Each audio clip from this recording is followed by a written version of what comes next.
Hello everyone, मैं अंकुर ओबेले आप सभी का स्वागत करता हूं आपके अपने channel magnet brains Hindi medium पर। एक ऐसा प्लेटफॉर्म जहां पर आपको मिलती है निःशुल्क शिक्षा। मतलब है कि आपको यहां पर किसी प्रकार का कोई पेमेंट नहीं करना है, कोई सब्सक्रिप्शन परचेज नहीं करना है। सभी वीडियोस मिलेंगे आपको बिल्कुल निःशुल्क, वो भी क्वालिटी कंटेंट और बेस्ट फैकल्टीज के साथ। तो चलिए बात करते हैं कि इस वीडियो में हम क्या पढ़ेंगे। इस वीडियो के अंदर हम पढ़ने वाले हैं कंप्लीट चैप्टर रिवीजन। किस चीज का? तो ये क्लास 12th ज्योग्राफी की जो बुक है भूगोल में प्रयोगात्मक कार्य, उसका पहला चैप्टर है आंकड़े, स्रोत और संकलन। इसका हम कंप्लीट चैप्टर रिवीजन करने वाले हैं, एक ही वीडियो के अंदर पूरे चैप्टर को कवर करेंगे। तो स्टार्ट करते हैं। चूंकि हमारे चैप्टर का नाम जो है वो है आंकड़े, स्रोत और संकलन, है ना। ये आंकड़े, स्रोत और संकलन। तो ये आंकड़ा क्या कहलाते हैं, है ना। आंकड़ा क्या कहलाता है, किस चीज को आप आंकड़ा कहते हैं? आंकड़ा या आंकड़े, जिसको अंग्रेजी में डेटा कहा जाता है, इसको क्या कहते हैं? डाटा कहलाता है ना। अब ये डाटा का हम कैसे उपयोग करेंगे? तो इस डेटा का हम उपयोग करते हैं कुछ इस तरीके से कि पहली चीज तो ये होगा क्या, है ना। सबसे पहली चीज तो ये क्या है? तो ये आपकी संख्यात्मक इंफॉर्मेशन है, न्यूमेरिक इंफॉर्मेशन है ना। संख्यात्मक तरीके की सूचना है जो आपको उपलब्ध कराई जाती है। वो संख्या में जब हम कुछ चीजें पीछे लगा देते हैं, जैसे मान लो कि 20 भैंस, तो ये डेटा बन गया। इतने क्विंटल का उत्पादन, इतने लाख करोड़ की रेवेन्यू, तो ये क्या हो गया? ये आपका डेटा बन जाता है। तो आंकड़े, जैसे आपने न्यूज चैनल पे भी कई बार देखा होगा, कई सारे आंकड़े आते हैं। खास तौर से आपको तापमान के आंकड़े रोज सुबह सुबह देखते होंगे, आज मौसम साफ रहेगा, तापमान इतना है, बारिश होने की संभावना है, तापमान इतना है, ऐसा सब कुछ बताते यहाँ पर रहते हैं कि इतने मिलीमीटर बारिश हो गई, ये कुछ बताते रहते हैं। तो आंकड़ा क्या है? आंकड़े एक तरीके से हमारी न्यूमेरिक इंफॉर्मेशन हो गई, हमारी संख्यात्मक जानकारी हो गई। अब इन आंकड़ों का उपयोग हम कैसे करेंगे? तो आप देखिए, जैसे जनसंख्या के आंकड़े आपके पास आएंगे। जनसंख्या के आंकड़े मतलब कितनी पॉपुलेशन वहां पर है। कितनी पॉपुलेशन का मतलब, जैसे अब जब हम काउंटिंग करेंगे, लोगों की गणना करेंगे, जनगणना का मतलब क्या है? जब लोगों की गणना करेंगे तो हमारे पास एक नंबर आ जाएगा कि इतने लाख या इतने लाख करोड़ लोग हैं यहां पर। फिर उसको फिर हम बांटते जाते हैं, उसको हम रिप्रेजेंट करते हैं या तो तालिका के फॉर्म में या ग्राफ के फॉर्म में ना। तालिका टेबल बनाएंगे या ग्राफ बनाएंगे तो उसमें हम बताते हैं कि पिछले साल से कितनी बढ़ गई है, कितने पुरुष हैं, कितनी महिलाएं हैं, कितने बच्चे हैं, कितने साक्षर हैं। ये सारी चीजें हम यहां पर जानने की कोशिश करते हैं, ये सारी चीजें हम यहां पर पता करते हैं। ऐसे ही फसलों का आंकड़ा, कितना उत्पादन हुआ पिछले साल से, क्या तुलनात्मक वृद्धि हुई। खनिज के आंकड़ों पर भी बात करेंगे और औद्योगिक उत्पादन के आंकड़ों पर भी यहां पर चर्चा करनी है। आंकड़ों का अर्थ क्या होता है? तो हमने बात करी है कि आंकड़ों का अर्थ होता है संख्यात्मक सूचना। संख्यात्मक सूचना को आप क्या कह सकते हैं? आंकड़ा कहला सकता है। और ये आंकड़े कहां से प्राप्त किए जाते हैं? तो इनके कुछ स्रोत होते हैं जिन पर हमें बात करनी है, जिनको हम अलग अलग पार्ट में बांट कर देखेंगे, प्राथमिक और द्वितीयक के तौर पर यहां पर हम चर्चाएं इनकी करने वाले हैं कि प्राथमिक स्रोत और द्वितीयक स्रोत क्या कहलाएंगे। इस पूरे कंप्लीट रिवीजन में हम कौन कौन से टॉपिक कवर करने वाले हैं? तो आपको मिलेंगे आंकड़े क्या है, व्हाट इज द डेटा, आंकड़ों की आवश्यकता, नीड ऑफ द डेटा, आंकड़ों का प्रस्तुतिकरण, प्रेजेंटेशन ऑफ द डेटा, आंकड़ों का स्रोत, सोर्स ऑफ द डेटा, प्राथमिक आंकड़ों के साधन, source of primary data, source of secondary data, आंकड़ों का सारणीकरण एंड वर्गीकरण, टेबलाइजेशन एंड क्लासिफिकेशन ऑफ डेटा, है ना। Tabulation and classification of data मतलब कैसे हम सारणी में बनाएंगे, कैसे उसको वर्गीकृत करेंगे। आंकड़ों का संग्रह, कैसे आप उसको कलेक्ट करते हैं और कैसे उसको रिप्रेजेंट करते हैं। Classification, compilation and presentation of data, है ना। कैसे आप संग्रह करेंगे, कैसे उसको प्रस्तुत करेंगे। आंकड़ों का प्रक्रमण मतलब प्रोसेसिंग ऑफ द डेटा पर बात करेंगे। आंकड़ों का वर्गीकरण, कैसे आप उसकी ग्रुपिंग करेंगे, अलग अलग हम अभी देखेंगे उसमें। और वर्गीकरण की प्रक्रिया, प्रोसेस ऑफ क्लासिफिकेशन क्या होगी। ये सारी बातें हमें यहां पर एक एक करके देखनी है। सबसे पहले बात करते हैं व्हाट इज द डेटा, मतलब आंकड़े क्या है। अब आंकड़े क्या है तो ये फोटो देख लो तो आपको समझ में आ जाएगा आंकड़े ये हैं। आंकड़े क्या है? तो आंकड़े नंबर है। आप क्या कहेंगे? आंकड़े क्या है? आंकड़ों को आप नंबर कहेंगे और ये नंबर आपके सामने है, ये आंकड़े कहलाएंगे। अब ये आंकड़े आपको, ये डेटा क्या है? ये डेटा कच्चा डेटा है, मतलब ये अपरिष्कृत है, अनरिफाइंड है, रॉ डेटा है, आपके किसी काम का नहीं है। ये काम का कब होगा? जब हम इसको रिफाइन करेंगे, सेग्रीगेट करेंगे, क्लासिफाई करेंगे, उसे अपने तरीके से ढालेंगे, उसका उपयोग करेंगे, उसकी तुलनात्मक अध्ययन करेंगे, उसको टेबल फॉर्म में डालेंगे, उसे ग्राफ फॉर्म में डालेंगे, तब हमारे काम में यह आ पाएगा।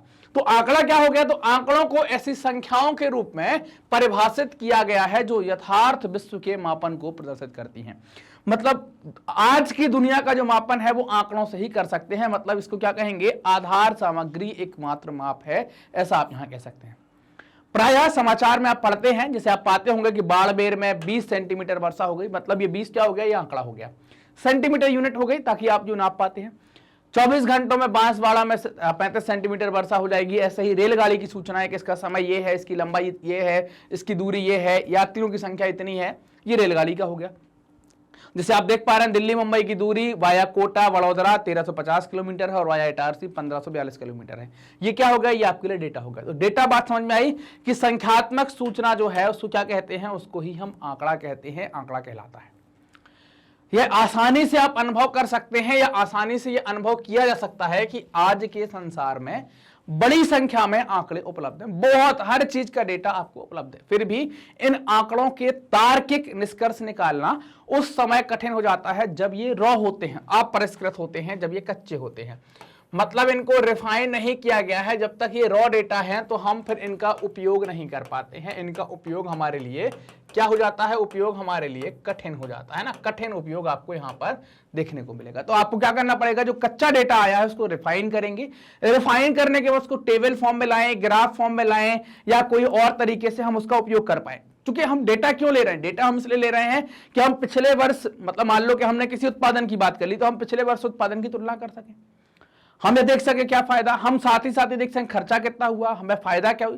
ये सारा आप कब कंपेयर कर पाएंगे, जब डेटा को आप सही तरीके से लिखेंगे। अब आपने लिख दिया कि पैसे का लेन देन लिख दिया, आया गया लिख रहे हैं, तो गड़बड़ हो गया।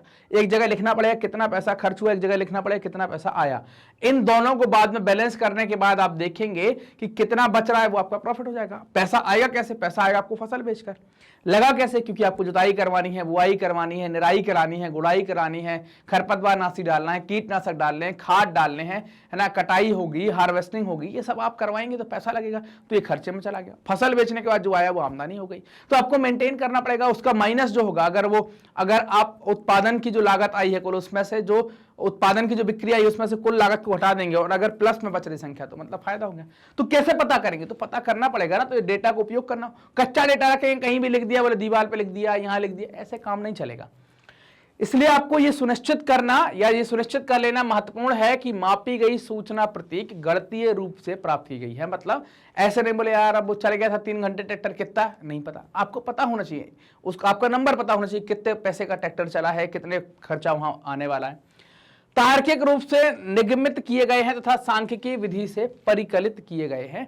तो ये क्या हो जाते हैं आपके, ये महत्वपूर्ण हो जाता है कि आपको डेटा के बारे में जानकारी होनी चाहिए। सूचना को एक प्रश्न के अर्थपूर्ण उत्तर अथवा अर्थपूर्ण उद्दीपक के रूप में परिभाषित किया गया है, जिसे अगले प्रश्नों में सोपानित किया जा सकता है कि उसके डायमेंशंस आप अगले प्रश्नों में उसको देख पाएंगे। अब आंकड़ों की आवश्यकता क्यों आपको पड़ जाती है, नीड ऑफ द डेटा। मानचित्र जो है वो महत्वपूर्ण साधन है जो आप ये देख पा रहे हैं, लेकिन इस मानचित्र में आप कैसे नापेंगे। मान लीजिए कि आपको ये अमेरिका मिल गया यहां पर और आपको ये भारत मिल गया, अब इनकी तुलनाएं आपको करनी है तो डेटा चाहिए। जिस भी चीज की तुलना करनी है तो उसका डेटा चाहिए। तो आपको ये दुनिया भर मानचित्र महत्वपूर्ण है, लेकिन जब आप मानचित्र पर अध्ययन करना स्टार्ट करते हैं, उसको इकोनॉमिक या किसी भी तरीके से आप कंपेयर करते हैं तो आपको डेटा चाहिए। इसके अतिरिक्त परिघटनाओं के वितरण और वृद्धि को सारणीबद्ध रूप में आंकड़ों के द्वारा आप स्पष्ट कर सकते हैं। हम जानते हैं कि पृथ्वी की सतह पर बहुत सी परिघटनाओं के मध्य अंतर संबंध होते हैं, कई सी घटनाएं आपस में जुड़ी होती हैं। ये अन्योन क्रियाएं बहुत से चरों द्वारा प्रभावित होती हैं, जिनकी सबसे अच्छी व्याख्या मात्रात्मक रूप में की जा सकती है। उन चरों का सांख्यिकीय विश्लेषण आवश्यक हो गया है। उदाहरण के लिए किसी क्षेत्र के सस्य प्रारूप के अध्ययन के लिए फसल के अंतर्गत क्षेत्र, फसल की उत्पादकता और उत्पादन, संचित क्षेत्र, मतलब आपको मान लीजिए कि हम फसल किसी क्षेत्र, मतलब सस्य प्रारूप क्या हो गया, ये हो गया आपका क्रॉप पैटर्न, है ना। क्या हो गया, क्रॉप पैटर्न के बारे में बात हो गई। अब आप इसके बारे में जब बात कर रहे हैं तो आपको पता होगा, जब आप इसको पढ़ेंगे तो आपको पता होगा कि इसके अंतर्गत कितना क्षेत्र शामिल किया गया है, मतलब कितने क्षेत्र में वो लगाई गई है। फिर उसकी उत्पादकता क्या है, फसल का उत्पादन कैसा होता है, तो उत्पादकता के बारे में भी आपको पता होना चाहिए। उत्पादन कितना हुआ है ये भी आपको पता होना चाहिए। उत्पादकता मतलब कि कितनी उसकी कैपेसिटी है, उत्पादन कितना हुआ है वो।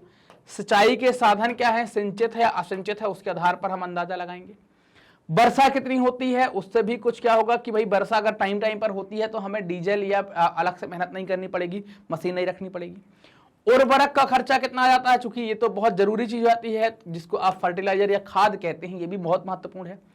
इसके बाद साथ दवाइयां जो डलती हैं, दवाइयों को हम क्या कहते हैं, कीटनाशक और पीड़कनाशी, ये दवाइयां लगेंगी। तो ये सब आपको लिखना पड़ेगा, ये सब क्या है, आपका निवेश हो जाएगा।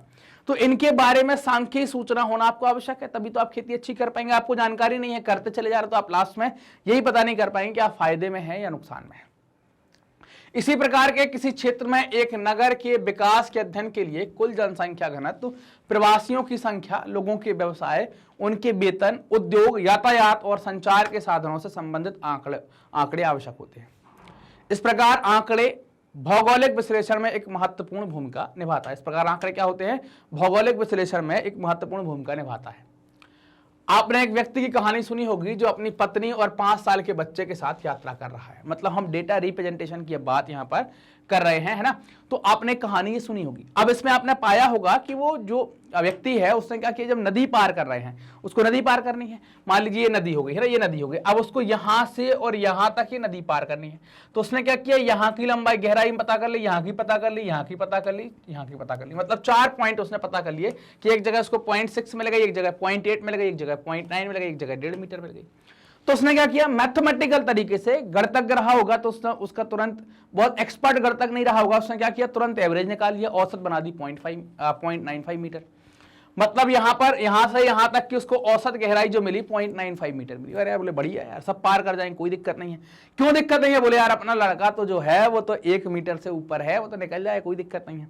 तो अब 0.95 तो एवरेज गहराई है, तो बच जाएगा। तो उसकी पत्नी और वो रहे होंगे, मतलब 1.5 2 मीटर के तो रहे होंगे, बच्चा 1 मीटर के आसपास का। अब जब आप जा रहे हैं तो आपकी औसत लंबाई का मतलब ये नहीं कि आप कभी बड़े हो जाएंगे कभी छोटे हो जाएंगे। यहां से आप निकले तो 0.6 मीटर आया, 0.8 मीटर आया, 0.9 मीटर आया, और यहां आते आते 1.5 मीटर आ गया। अब आप बताओ, 1.5 मीटर का गड्ढा आ गया, बच्चा का क्या होगा, डूब जाएगा, चला जाएगा। तो नदी पार करने के लिए वो उतर जाते हैं, लेकिन जैसे ही पार करने की कोशिश करते हैं, क्या होता है, वो बच्चा डूब जाता है। और जब पार पहुंचते हैं तो बच्चा डूब गया होता है, मर जाता है। दूसरे किनारे पर बैठा हुआ वो सोच रहा था कि लेखा जोखा थाए तो बच्चा डूबा काए। ऐसा उसके द्वारा कहा जाने लगा कि जब पूरा लेखा जोखा था, लंबाई, ऊंचाई, गहराई सब थी, फिर बच्चा क्यों डूब गया। तो ये क्या है, इसको कहते हैं सांख्यिकीय दोष। आप सब जगह एवरेज लगाकर काम नहीं कर सकते, सब जगह एवरेज लगाकर आप काम नहीं कर सकते। कई सारी जगह आपको सिर्फ सिंगल डेटा पर भी काम करना पड़ता है। आपको यथार्थ स्थिति से भ्रमित कर देते हैं, इसको जिसको हम सांख्यिकीय दोष कहते हैं। आपको लगने का 0.95 मीटर औसत आ गई, तो 0.95 मीटर औसत आ गई, इसका मतलब क्या है कि आप समझ रहे हैं गहराई तो 1 मीटर से ज्यादा हो गई, बच्चा डूब गया। इसलिए तथ्यों और आकार को जानने के लिए आंकड़ों को एकत्र करना बहुत आवश्यक है, लेकिन उतना ही महत्वपूर्ण आंकड़ों का प्रस्तुतिकरण भी है ना। आंकड़ों का प्रस्तुतिकरण भी उतना महत्वपूर्ण हो जाता है। आज सांख्यिकीय विधियों का उपयोग विश्लेषण, प्रस्तुतिकरण और निष्कर्षों को निकालने में भूगोल सहित लगभग सभी शास्त्रों में जो कि आंकड़ों का उपयोग करते हैं, एक महत्वपूर्ण भूमिका निभाता है ना। ये क्या है, अगर आप देखें कि सांख्यिकीय विधियों का उपयोग अगर आप करते हैं तो प्रस्तुतिकरण में, विश्लेषण में, निष्कर्ष निकालने में महत्वपूर्ण भूमिका निभाते हैं। उससे अनुमान लगा सकते हैं कि परिघटनाओं का सांद्रण भी आपको क्या होगा, भिन्न भिन्न, अलग अलग घटनाओं पर उनका जो कंसंट्रेशन है वो आपको भिन्न भिन्न देखने को मिलेगा। जैसा कि जनसंख्या, वन अथवा यातायात या संचार नेटवर्क न केवल स्थान और समय के अनुसार बल्कि आंकड़ों के उपयोग से आसानी से समझाया इसको जा सकता है। अन्य शब्दों में अगर हम बात करें क्या है, तो अन्य शब्दों में आप कह सकते हैं कि चरों के बीच संबंधों की व्याख्या करने में गुणात्मक विश्लेषण से मात्रात्मक विश्लेषण में स्थानांतरण है। मतलब कैसे करेंगे, गुणात्मक से मात्रात्मक में विश्लेषण जो होता है उसी के माध्यम से आप प्रदर्शित कर पाते हैं। इसलिए इन दोनों विश्लेषणात्मक साधन और तकनीकी विषय को और अधिक तार्किक बनाने और परिशुद्ध निष्कर्ष प्राप्त करने के लिए अधिक महत्वपूर्ण हो गए हैं कि भाई अब हम इनसे और अच्छा डेटा और अच्छे रिजल्ट प्राप्त कर पाए। आंकड़ों के एकत्रण और संकलन के आरंभ से ही उनके सारणीयन, संगठन, क्रमबद्धता, संक्रियात्मकता, विश्लेषण, जब तक कि निष्कर्ष प्राप्त ना हो जाए, परिशुद्ध सांख्यिकीय तकनीकों का प्रयोग किया जाता है। जब तक निष्कर्ष प्राप्त ना कर लें तब तक ये जो आपकी सांख्यिकीय तकनीकें हैं, परिशुद्ध सांख्यिकीय तकनीकें हैं, इनका उपयोग किया जाता है। अब बात करेंगे सोर्स के बारे में कि ये स्रोत कहां से आएंगे। आपके जो डाटा के स्रोत हैं इनको क्या है, तो इनको 2 प्रकार से बांट दिया गया है, प्राथमिक स्रोत और द्वितीयक स्रोत। प्राथमिक मतलब जो वेरी फर्स्ट होगा, और द्वितीयक मतलब जो सेकंड आएगा, प्राथमिक मतलब जो सबसे पहले जनरेट होगा वो प्राथमिक हो गया, और उसके आधार पर कोई दूसरी सूचना बनेगी उसको द्वितीयक कह देंगे। प्राथमिक का मतलब क्या होगा, जो आंकड़े प्रथम बार व्यक्तिगत रूप से अथवा व्यक्तियों के समूह, संस्था, संगठन द्वारा एकत्रित किए जाते हैं उनको हम प्राथमिक आंकड़ा कहते हैं, प्राथमिक आंकड़ा स्रोत कहलाते हैं। द्वितीयक, जो आंकड़े किसी प्रकाशित अथवा अप्रकाशित साधनों द्वारा एकत्रित किए जाते हैं उनको द्वितीयक स्रोत कहा जाता है। द्वितीयक को अगर आप देखें तो इसको दो अलग अलग पार्ट में हम बांट दें है। प्राथमिक आंकड़े, तो प्राथमिक आंकड़ों के संग्रह की विधियां अगर आप देखें क्या क्या होंगी, तो संग्रह की विधियां व्यक्तिगत प्रक्षेपण, इंडिविजुअल भेजा गया है, साक्षात्कार के द्वारा डेटा लिया गया है, प्रश्नावली अनुसूचियां मतलब प्रश्नों की कुछ सूचियां बना ली और उनसे हमने जानकारी ली है, या कुछ अन्य मेथड। और द्वितीयक आंकड़े कैसे मिलेंगे आपको, प्रकाशित स्रोत और अप्रकाशित स्रोत के आधार पर आप इनको पाएंगे। अब प्रकाशित क्या है, अप्रकाशित क्या है।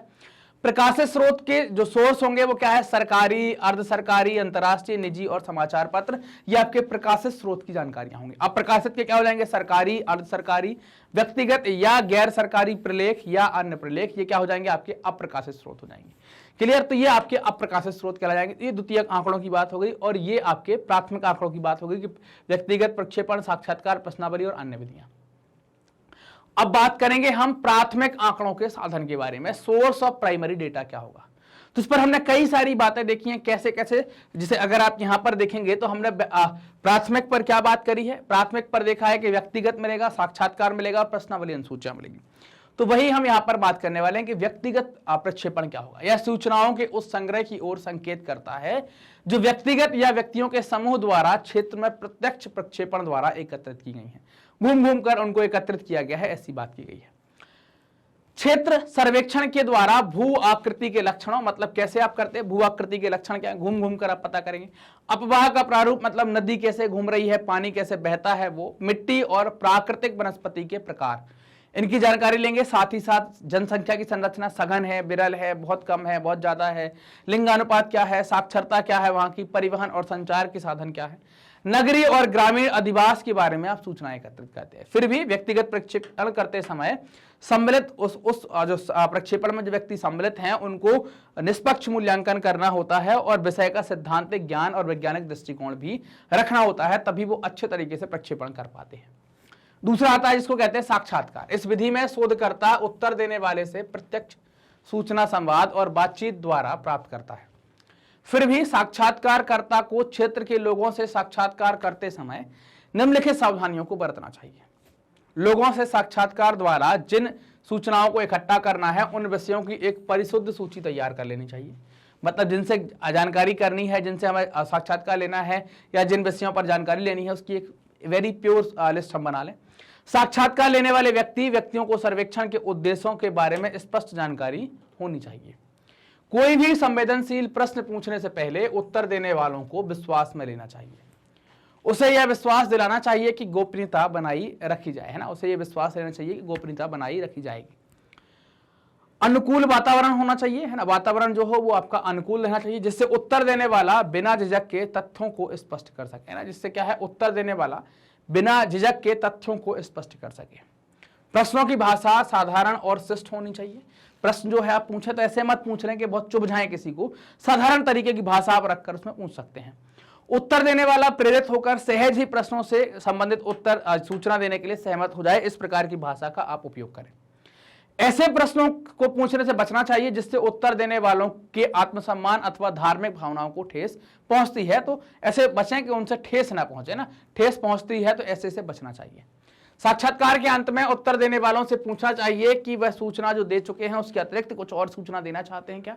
अगर उनकी स्वेच्छा है तो वो और सूचना भी दे सकते हैं। उन्हें आपके लिए अपना बहुमूल्य समय प्रदान करने के धन्यवाद और कृतज्ञता व्यक्त करनी चाहिए, ताकि आगे आने वाले समय में भी वो आपको सूचनाएं उपलब्ध करा सकें। यह साक्षात्कार हो गया। अब बात करेंगे प्रश्नावली अनुसूचियों के बारे में कि प्रश्नावली अनुसूचियां क्या है। इस विधि में साधारण प्रश्नों और उनके संभावित उत्तर एक सादे कागज पर लिखे जाते हैं, है ना, एक सादे कागज पर वो लिखे रहेंगे कि क्या संभावित प्रश्न है, उनके उत्तर देने वालों को दिए गए विकल्पों में से किसी एक सही पर निशान लगाना है। मतलब क्या है, अपन ने कोई प्रश्न लिख दिया XYZ, ये प्रश्न हो गया पूरा, और इसके 4 ऑप्शन दे दिए BCDEF, मतलब ये मल्टीपल चॉइस टाइप हो गया MCQ, और संभावित चारों संभावित हैं, उसमें से कोई एक पर उनको निशान लगाना है। कई बार प्रश्नावलियों में संरचनात्मक प्रश्नों का एक समूह लिखा होता है और उत्तर देने वालों के विचार जानने के लिए पर्याप्त स्थान दिया जाता है कि आपको कुछ लगता है तो आप भी लिख सकते हैं। यदि केवल वृत्तांत प्रश्नों के माध्यम से लोगों के विचारों को एकत्र करने की जरूरत है तो इसे प्रश्नावली कहते हैं। इसको क्या कहते हैं? ये प्रश्नावली कहलाती है। प्रश्नावली में सर्वेक्षण के उद्देश्य स्पष्ट रूप से उल्लेखित होने चाहिए। मतलब सर्वेक्षण का क्या उद्देश्य है ये साफ साफ लिखा होना चाहिए उसमें। यह विधि बड़े क्षेत्र के सर्वेक्षण के लिए उपयोगी होनी चाहिए। क्या है ये? बड़े क्षेत्र का जो आप सर्वेक्षण करते हैं तो उसके लिए विधि बड़ी उपयोगी होती है। प्रश्नावली को दूरवर्ती क्षेत्रों में भी भेजा जा सकता है। इस विधि की सीमा यह है कि आवश्यक सूचनाओं को उपलब्ध कराने के लिए केवल साक्षर और शिक्षित लोगों से ही संपर्क किया जा सकता है।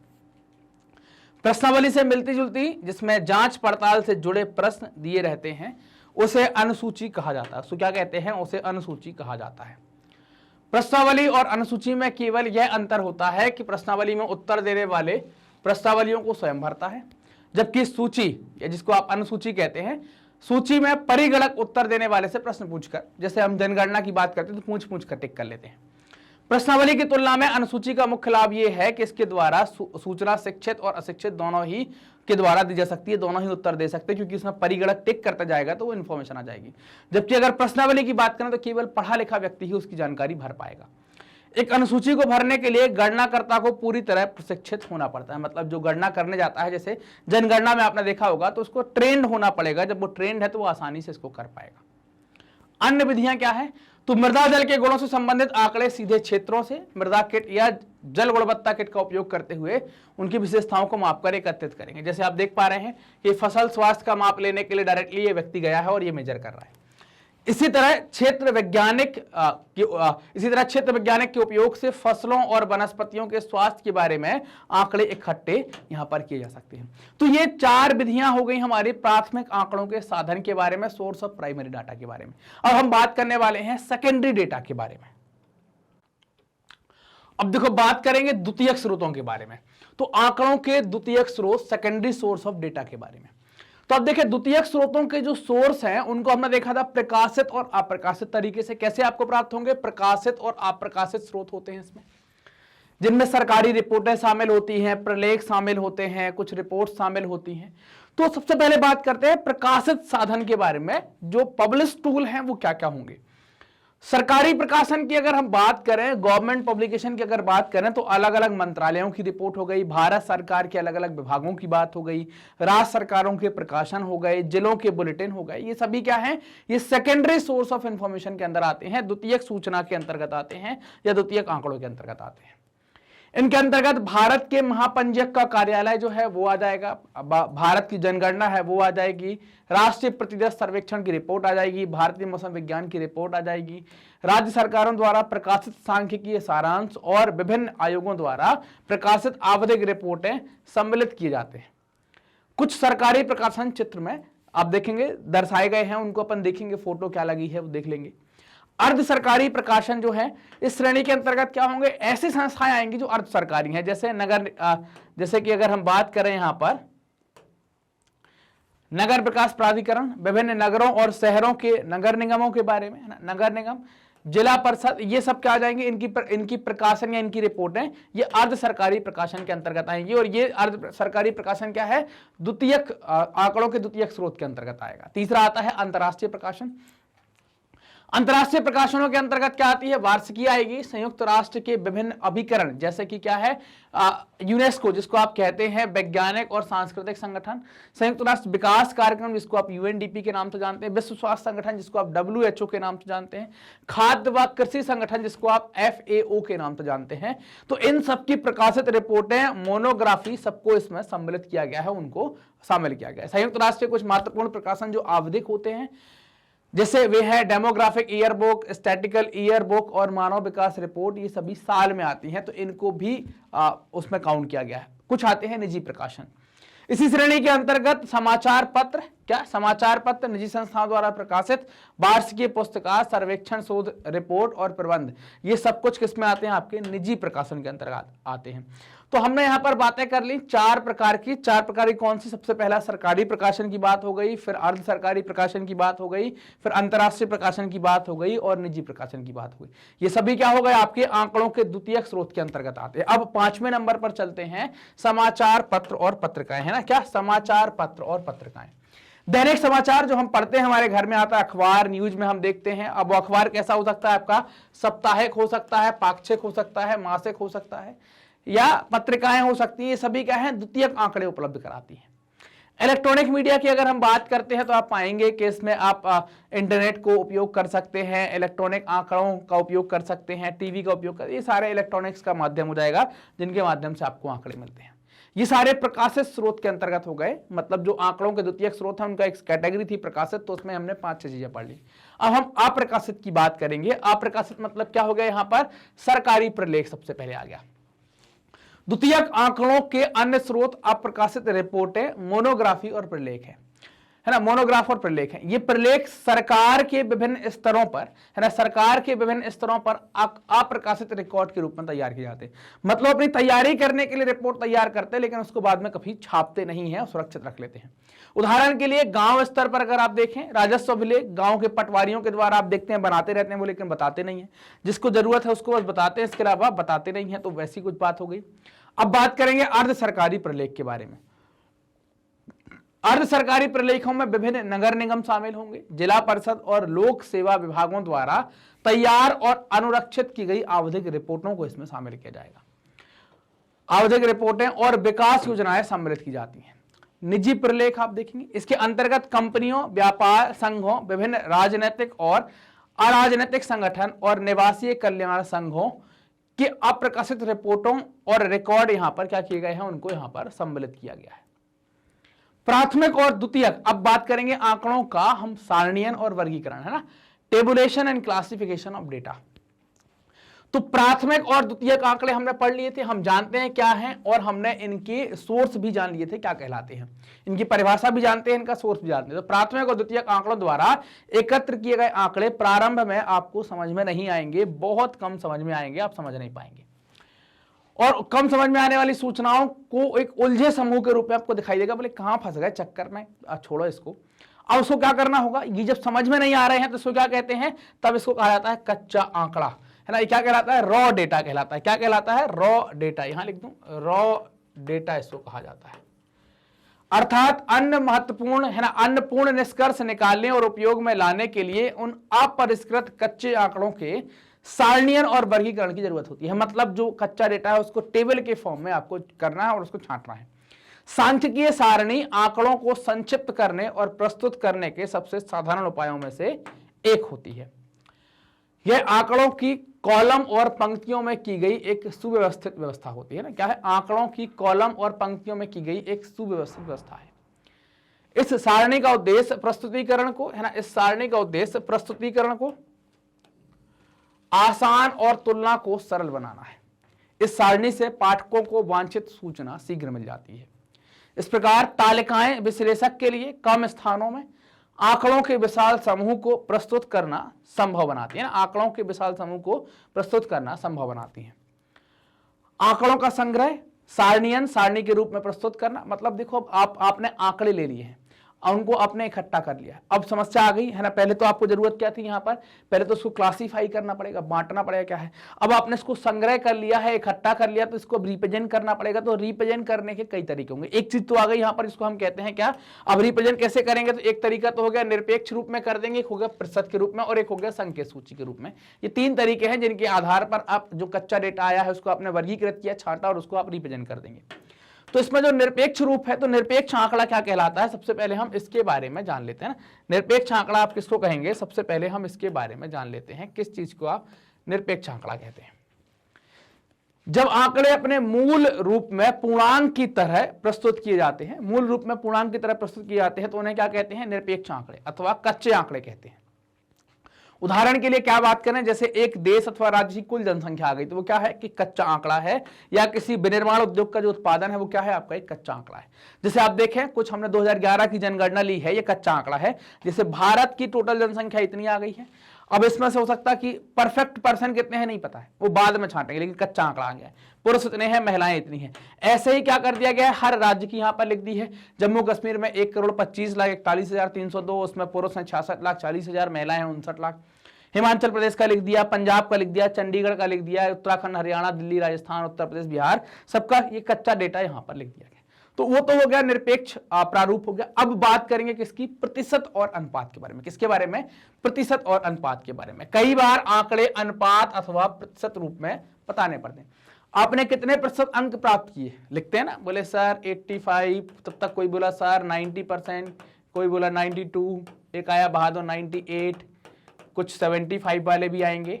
सबके अपने आंकड़े हैं, मतलब इनसे मैं तुलना नहीं करना चाह रहा किसी की, कौन के कम किसके ज्यादा है, लेकिन आप लिखते हैं कि कितने प्रतिशत आए हैं, मतलब एक पूर्णांक होगा उसमें से आपने कितना प्राप्त किया उसको परसेंटेज में हम लिख देते हैं।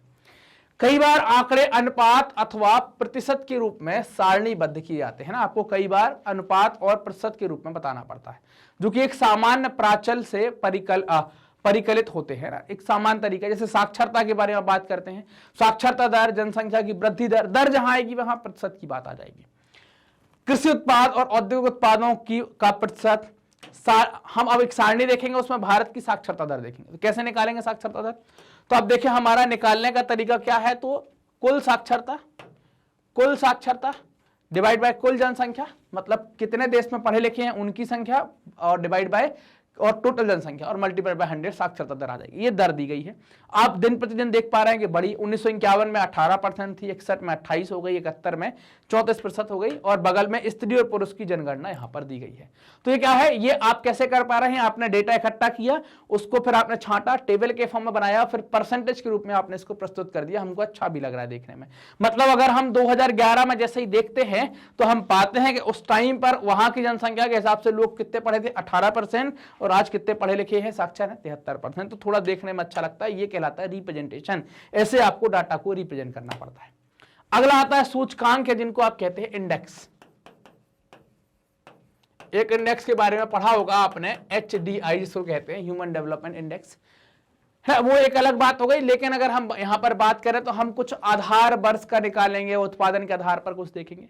सूचकांक चर अथवा सांख्यिकीय माप है। जैसे चर अथवा समय, भौगोलिक स्थिति या दूसरी विशेषताओं के संदर्भ में संबंधित चरों के संबंधित समूह में परिवर्तन को दर्शाने के लिए अभिकल्पित किया जाता है। यहां ध्यान देने योग्य बात यह है कि सूचकांक ना केवल समय के साथ हुए परिवर्तनों की माप करता है, सूचकांक ना केवल समय के साथ हुए परिवर्तनों की माप करता है, बल्कि विभिन्न स्थानों का, उद्योगों का, नगरों का, देशों की आर्थिक दशाओं की तुलना करने में भी आपको मदद प्रदान करता है। सूचकांक का उपयोग व्यापक रूप में कहां करते हैं, अर्थशास्त्र और व्यवसाय में लागत और मात्रा में आए परिवर्तन को देखने के लिए किया जाता है। सूचकांक के परिकलन के लिए विभिन्न प्रकार की विधियां अपनाई जाती हैं, लेकिन सबसे जो कॉमन विधि है वो कौन सी है, साधारण समुच्चय विधि का उपयोग साधारणतः किया जाता है। देखिए कैसे निकालेंगे। अब सूचकांक निकालना तो कैसे, Q1 upon Q0 multiplied by 100। Q1 क्या है, तो Q1 जिस वर्ष के हम उत्पादन की बात कर रहे हैं, जिस वर्ष का उत्पादन हमें निकालना है वो क्या हो जाएगा, Q1 हो जाएगा। और Q0 क्या हो जाएगा, आधार वर्ष के उत्पादन का क्या हो जाएगा, आधार वर्ष। एक आधार मतलब एक रेफरेंस बनाना पड़ेगा, तो वो आधार वर्ष हो जाएगा, और 100 का मल्टीप्लाई कर देंगे, जो चीज आएगी वो क्या हो जाएगी, उसको कहेंगे हम सूचकांक कह देंगे। आधार वर्ष का सूचकांक जो है वो 100 लिया जाता है। अगर हम उदाहरण के तौर पर लौह अयस्क का उत्पादन की बात माने तो आधार वर्ष 1971 मान लेते हैं, 70-71 मान लेते हैं, और 70-71 से 2000-2001 तक के सूचकांक के परिवर्तन देखते हैं। देखिए 70-71 में जो उत्पादन हुआ है 32.5 हुआ है, तो उत्पादन वाला वर्ष, आधार वर्ष और मल्टीप्लाइड बाय 100, तो कितना जाएगा 100। अब 100 से अगर प्लस हो रहा है, इसका मतलब क्या है कि आपके यहाँ उत्पादन बढ़ रहा है, और अगर 100 से माइनस में जा रहे हैं, मान लो अगला सूचकांक आता है 90-80, इसका मतलब क्या, आपका उत्पादन घट रहा है। अब 1980-81 में क्या हुआ कि उत्पादन जो आपका हुआ है वो 42.2 हुआ है, 42.2 हुआ है। तो 42.2 डिवाइड बाय 32.2 मल्टीप्लाइड बाय 100, तो कितना आ गया, 1990-91 में उत्पादन जो हुआ है वो 53.7 हुआ है। तो आप देखें 53.7 डिवाइड बाय 32.5 मल्टीप्लाई बाय 100 कितना आ गया। 2001 में आप देखें तो 67.4 उत्पादन 57.4 है ना, 57.4 उत्पादन आप देखेंगे 57.4 डिवाइड बाय 32.5 मल्टीप्लाइड बाय 100 तो 207 आ गया। ऐसे आप यहां पर ये सूचकांक आप निकाल पाते हैं। अब हम बात करने वाले हैं डेटा प्रोसेसिंग के बारे में। आंकड़ों का प्रक्रमण क्या कहलाता है। कच्चे आंकड़ों का प्रक्रमण करने के लिए चयनित वर्गों में उनके सारणीयन और वर्गीकरण की आवश्यकता होती है। मतलब क्या है कि आपको कुछ वर्ग बनाने पड़ेंगे और फिर उसकी टेबल बनानी पड़ेगी और उनको छांटना पड़ेगा, उस टेबल में सबको डालना पड़ेगा। उदाहरण के लिए तालिका में दिए गए आंकड़ों का हम उपयोग करेंगे और किस प्रकार उसको प्रक्रमित करेंगे अभी हम समझेंगे। हम देखते हैं कि आंकड़ा क्या है। हमने पाया कि जो तालिका में दिया गया है वो अवर्गीकृत है। पहला कदम क्या है कि अपरिष्कृत आंकड़े जो है, सबसे पहले क्या करेंगे, अपरिष्कृत आंकड़े, आंकड़ों की मात्रा की बोधगम्यता, मतलब उसको जाने, उसका लघुकरण करके उनको क्या करें, वर्गीकृत करें। जैसे डेटा दिया गया है आपको 60 विद्यार्थियों के भूगोल में प्राप्तांक दिए गए हैं, तो आप समझ नहीं पा रहे हैं इसको क्या करें। इसमें मिनिमम अंक आपको मिलेगा 2 नंबर और अधिकतम अंक आपको मिलेगा 96 नंबर, मतलब 2 से 96 के बीच में सारा डेटा है और 60 लोगों का डेटा यहां पर दिया गया है। अब इसको हमें वर्गीकृत करना। अभी आपके समझ में नहीं आएगा कि कितने लोगों के 2 नंबर है, आपको बार बार परेशान होना पड़ेगा, बहुत थोड़ा सा कठिन हो जाएगा। वर्गीकृत करने के लिए क्या है, हम इसको श्रेणियां निर्धारित कर देंगे, कैटेगरी बना देंगे कि 10 से 0 से 10 वाला, 10 से 20 वाला, 20 से 30 वाला, ऐसे बनाते चले जाएंगे। तो यहां पर हम क्या देख रहे हैं, डाटा का क्लासिफिकेशन, वर्गीकरण हम कर रहे हैं। तो वर्ग अंतराल का चुनाव करेंगे, वर्गों की संख्या, तो ये जो हमें दी गई है संख्या उसके आधार पर हम देख लेंगे। जैसे अंक तालिका में हमें 2 से 96 तक दिए गए हैं, तो हम प्रत्येक वर्ग को 10-10 की इकाइयों में बांट लेंगे। जैसे 0 से 10, 10 से 20, 20 से 30, ऐसे हम कुछ कर लेंगे। एक बार वर्गों की संख्या निर्धारित हो गई तो प्रत्येक वर्ग का अंतराल निश्चित कर लिया हमने कि भाई 10 से 20, 20 से 30, ये फिक्स हो गया। अब कच्चे आंकड़ों को वर्गीकृत किया है जैसा तालिका में दिखाया गया, उसको हम छांटना स्टार्ट कर देंगे। एक प्रचलित विधि है जिसको कहते हैं 4 एंड क्रॉस विधि। क्या कहते हैं, 4 एंड क्रॉस विधि, या जिसको मिलान चिन्ह के नाम से भी जानते हैं। इसमें सबसे पहले वर्ग की प्रत्येक इकाई जिसके अंतर्गत वह आता है एक मिलान चिन्ह निर्धारित कर देते हैं। उदाहरण के लिए कच्चा आंकड़ा अगर 47 है तो वो 40 से 50 के अंतर्गत में आएगा। जैसे आप देखें हमने क्या किया, 2 से 96 तक हमारे पास था, तो हम बांटते चले गए 0 से 10, 10 से 20, 20 से 30, 30 से 40, 40 से 50, ये वर्ग है ना, ये वर्ग बांट दिया। 40 से 50, 50 से 60, 60 से 70, 70 से 80, 80 से 90, 90 से 100, ऐसे हमने बांट दिया। अब हम इस तालिका हमने उठाई कि इसमें से 0 से 10 के बीच में कितने आते हैं। 1 आ गया, 2 आ गया, 3 आ गया,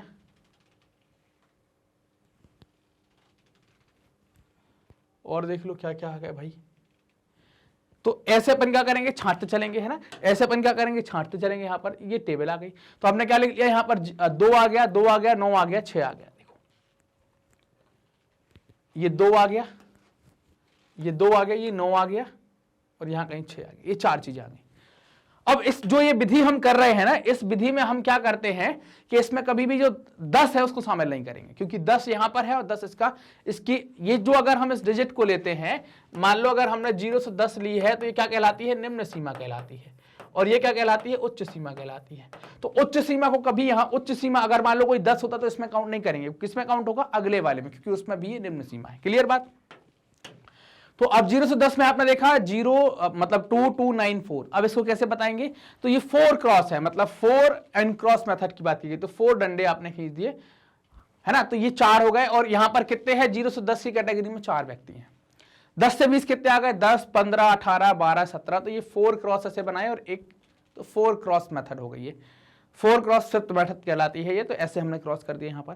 तो ऐसे ही हम पूरा डेटा भर लिया, 20 से 30 का, 30 से 40 का, 40 से 50 का, 50 से 60 का, 60 से 70 का, 70 से 80 का, 80 से 90 का, 90 से 100 का पूरा डेटा कर लिया। और अगर हम व्यक्तियों की संख्या का यहाँ पर जोड़ लगाते हैं कि 4 और 5 और ये 7 और 10 इसको जोड़ते हैं तो टोटल 60 आना चाहिए, क्योंकि हम 60 व्यक्तियों का ही डेटा यहाँ पर ले रहे हैं। तो इसका मतलब क्या मानेंगे कि ये करेक्ट हो जाएगा, कि ये करेक्ट है यहाँ पर। अब बात करते हैं यहां पर क्लासिफिकेशन प्रोसेस क्या कहलाती है, वर्गीकरण की प्रक्रिया क्या है। तो इसमें आप देखें आवृत्ति वितरण के बारे में सबसे पहले बात करेंगे। आवृत्ति वितरण मतलब फ्रीक्वेंसी या क्लासिफिकेशन आपको देखना होगा। सबसे पहले तालिका में हम मात्रात्मक चरों के कच्चे आंकड़ों को वर्गीकृत और उन्हें वर्गानुसार सामूहिक कर चुके हैं। मदों की संख्या भी हम लिख चुके हैं, आवृत्ति कहलाती है जो हम लिखते हैं। आवृत्ति क्या कहलाती है कि इसके बीच में 60 से 70 के बीच में कितने हैं, 8, तो इसकी फ्रीक्वेंसी कितनी है, 8, यहां पर 8 आ रहे हैं, ये फ्रीक्वेंसी यहां पर कहा गया है।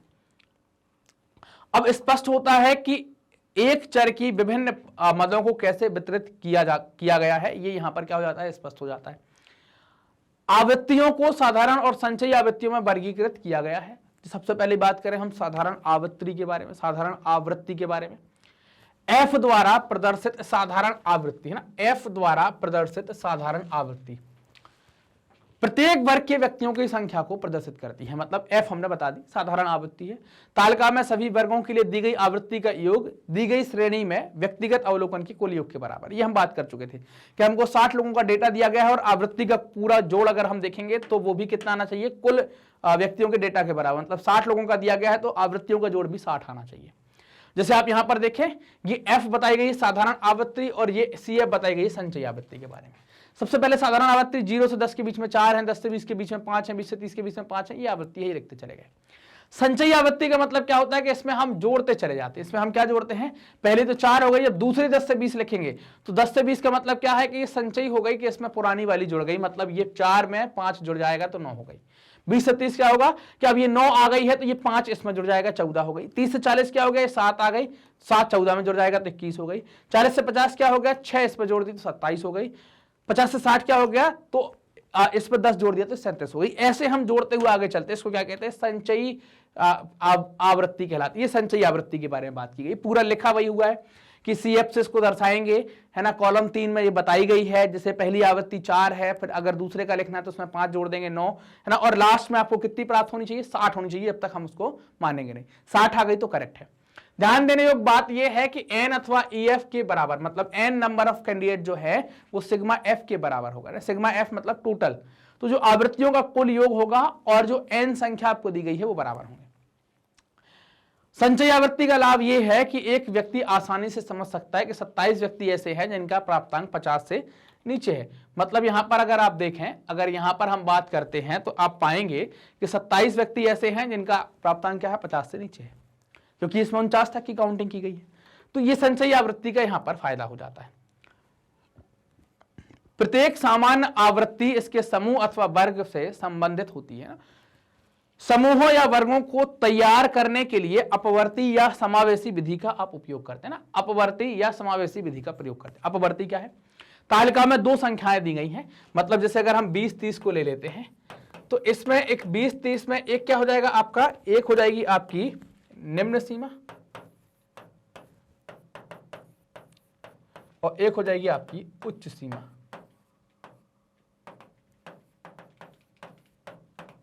ये 2 सीमाएं यहां पर बताई गई हैं, क्लियर।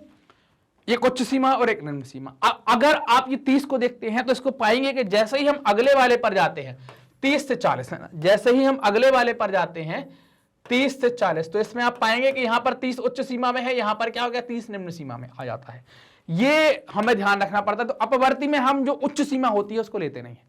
मतलब अगर 10 से 20 ले रहे हो और 10 से 20 की कैटेगरी में कोई संख्या 20 भी आ रही है तो उसको नहीं लेंगे। 20 किस में जाएगा, अगली वाली में जाएगा।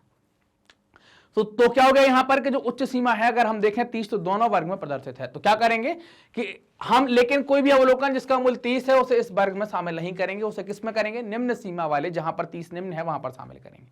इसलिए इस विधि को अपवर्ती विधि कहते हैं। और अब हम जान सकते हैं कि तालिका के सभी सीमांत मूल्य कहां जाएंगे। अब एक और आ गई, इसको कहते हैं समावेशी। समावेशी में क्या किया कि समस्या ही खत्म कर दी। अब अगर आप 10 से 20 लिख रहे हैं या 20 से 30 लिख रहे हैं तो यहां पर ये 20-20 जो है वो कॉमन हो रहा है। तो अब क्या करेंगे, आप 0 से 9 लिखेंगे, 10 से 19 लिखेंगे, 20 से 29 लिखेंगे, 30 से 39 लिखेंगे। ये सिस्टम अब आपको क्या होगा यहां पर लिखना पड़ेगा। तो समावेशी विधि क्या हो गई, इस विधि में एक मूल्य जो वर्ग की उच्च सीमा के मूल्य के समान होता है उसे उसी वर्ग में रखा जाता है। उसे क्या करते हैं, उसी वर्ग में रखा जाता है। इसलिए इस विधि को समावेशी विधि कहा जाता है। इसलिए इस विधि को क्या कहते हैं, समावेशी विधि इसको कहा जाता है। इस विधि में वर्गों को अलग प्रकार से प्रदर्शित किया जाता है ना। इस विधि में वर्गों को क्या करते हैं, अलग तरीके से प्रदर्शित किया जाता है। जिसे तालिका में पहले कॉलम में दिखाया गया है, तो हम क्या करेंगे कि एक का अंतर था तो वो क्या करेंगे, हम कम करके ही लिख लेंगे। जैसे अगर आप देखें 50 से 59 तो ये 10 का मान यहां पर आ जाएगा। इस तरीके से हम इसको लिखेंगे। तो इस विधि में क्या करेंगे कि आप उच्च सीमा और निम्न सीमा दोनों को शामिल करेंगे। इसलिए इसको क्या कहते हैं, समावेशी विधि कहलाती है। जिसे आप देखें 0 से 9, अगर जब हम 0 से 10 कर रहे हैं तब भी हम 10 को तो काउंट नहीं कर रहे थे, फ्रिक्वेंसी कहीं बदलनी नहीं है तो 4 आ गई।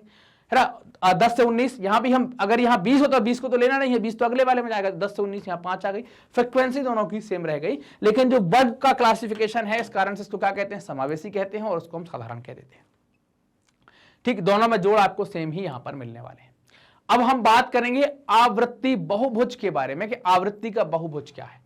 आवृत्तियों वितरण का ग्राफ आवृत्ति बहुभुज के नाम से जाना जाता है। जैसे आप देख पा रहे हैं यहां पर कई सारी भुजाएं ये बन गई, तो इसको क्या कह देते हैं, ये इसी कारण से इसको बहुभुज कह देते हैं, कई भुजाओं वाला, है ना, बहुभुज कहला जाता है। यह 2 या 2 से अधिक आवृत्ति वितरण की तुलना में सहायता करता है ना। ये 2 से अधिक जब आवृत्ति होती है तो उसकी वितरण में सहायता करता है। 2 आवृत्तियों को दंड रेख और रेखा चित्र के द्वारा दिखाया जाता है। जैसे अब एक बात करेंगे हम किसके बारे में, उजाइब के बारे में हम बात करने वाले हैं।